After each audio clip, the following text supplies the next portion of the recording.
سلام كما يتعلو ناي سناي اب بروجرام تكاتاتلتي لما انت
ፓተርን ዲ ዋላስ በፓስወርድ ዲ ማርጸና ለማ ስለዚህ ለምሳሌ ያኔ በፓስወርድ ሎክ ኦሮ ማለት ፓስወርድ ይመርጽ ዘናውዚ ፓስወርድ ሎክ ትወረሉ عادة خلته سلسته 4 لما انتنا تيلهم زين اوكي زين اوز ندمو ندغنا نوتيو مالتي عادة خلته سلسته 4 اوكي زين allow permission to get account now the account is in the حبرهنا تستدينا permission هاوني لنا لهم زين allow زي مالتي زين allow زين اوز ايميل يمس سيف بينا نحلف مالتي اوكي the application زي اسكاو شدشته زاخلو سرحتي يسرح لنا نيرنا بزل ስለዚህ ሓደ ዝና መጀመርያ ስካን ንገብር ንኸሊና ስካን ኣለና እዚ ስካነር ስካን እዚ ክገብር ይኽእል ስለዚህ ኣብዚ ትሪኦ ዘለኹም ምልክታት እዚኦም ቫይረስ ኣለዎም ግን ክጠፋ ይኽእል ይብለና ኣሎ ኦኬ ካው በመጻል ሃይድ ፒክቸርስ ዝላለና ዝተፈላለዩ ፒክቸራት ሃይድ ንገብር ንኸሊና ኦር ፋይል ኦር ቪዲዮ ዘናውዚ ፕረስ ጌርና ዘን ጎ ኢት already ሓደ ኢሜጅ አውዝ ሎግ ዝኾና ኣለና ማለት ስለዚህ አውዚ ፕላስ ጌርና ዝደለና ዓይነት ፎቶታት ኦር ቪዲዮታት ሎክ ንገብር ንኸሊና ማለት እዩ ስለዚህ ለምሳሌ መልካም በዓል ዘለዚ አድ ጌረ ሎክ ጎረ ማለት ኦኬ ስለዚህ አውዚ ዝተፈላለዩ ቪዲዮታት ይሁን ፎቶታት ኦር ፋይላት ሎክ ንገብር ንኸሊና ማለት እዩ ካው በመጻል አፕሊኬሽን ደሞ ለምሳሌ ፕራይቬት ዝኾነ አፕሊኬሽናት ሰብ እንድሕራ ክሬና ደይደለና አውዚ ሎክ ንጎሮ ንኸሊና ማለት እዩ ሎክ ዝብላለ ዘን አውዚ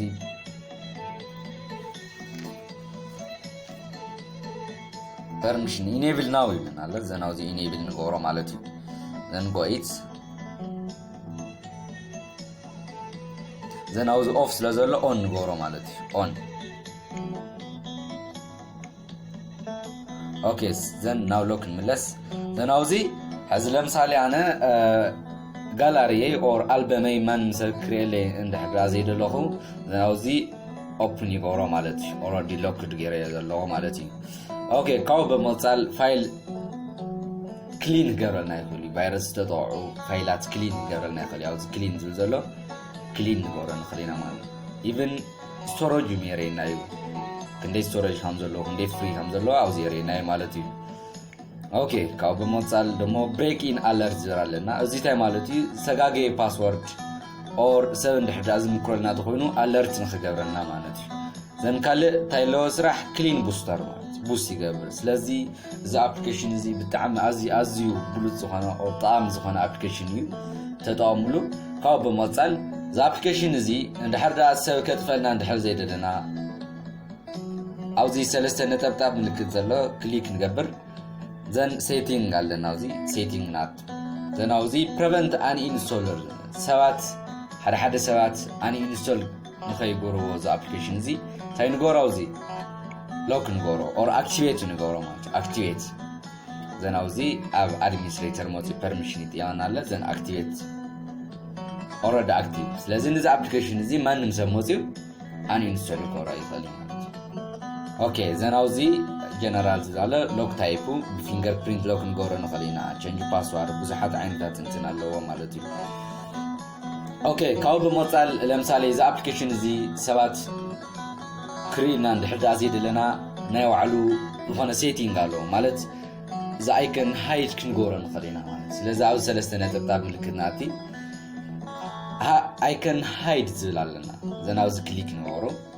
ዘን ሃይድ ቮልት አይከን ዝብል ኣለና ኣብዚ ፕረስ ንገብር ዘን allow ዘን ኣብዚ አመጺና አሉ ንላ ማለት ኦልሬዲ ሃይድ ጌርና ያለና ማለት ሃይድ ጌርና ያለና ዘን ኣብዚ ትሕዝዎ ዘለኩም ሓደ ነገር ኦልሬዲ ዛ አፕሊኬሽን ሃይድ ያ ለምሳሌ አፕሊኬሽናት ፎቶታት ሎግ ጌርና ሃይድ እንድሕር ጌርና ያ ስለዚህ ብምንታይ ከም ንግንያን እንፈልጣለና ማለት ስለዚህ እዚ አፕሊኬሽን ናኖምጾ እንድሕር አትደሊና አውዝ ለና አውዝ ፓድ ዝትሪዮ እንድሕር ዘለዎም መሳልል ኮኸብ ደን ዩር ፓስዋርድ ይለና አለ ማለት ስለዚህ ለምሳሌ ትራይ ኩለ ኦልሬዲ ቼክ ጎራየ እዚ አፕሊኬሽን የላን አውዝ የላን ምዞም አፕሊኬሽናት የላን ስለዚህ ብምንታይ ልናለ አውዚ ናይ መጽሐፍ እንትን መጽሞ ዘን መሳልል ኮኸው زين ذا باسورد مجمريا كونفيجر قبل كله زوته هو مالتي زين ذا باسورد حدا كلتا 3 4 إلى تيز نوركو عند 2 3 4 إلى يدول مالتي كل زين أوزن زي ويل نزيد لي زين عند 2 3 4 اوكي هما طعمي زهنت ابلكيشن يا تطعموا and thank you እግዚአብሔር ይሐልኩም God bless you all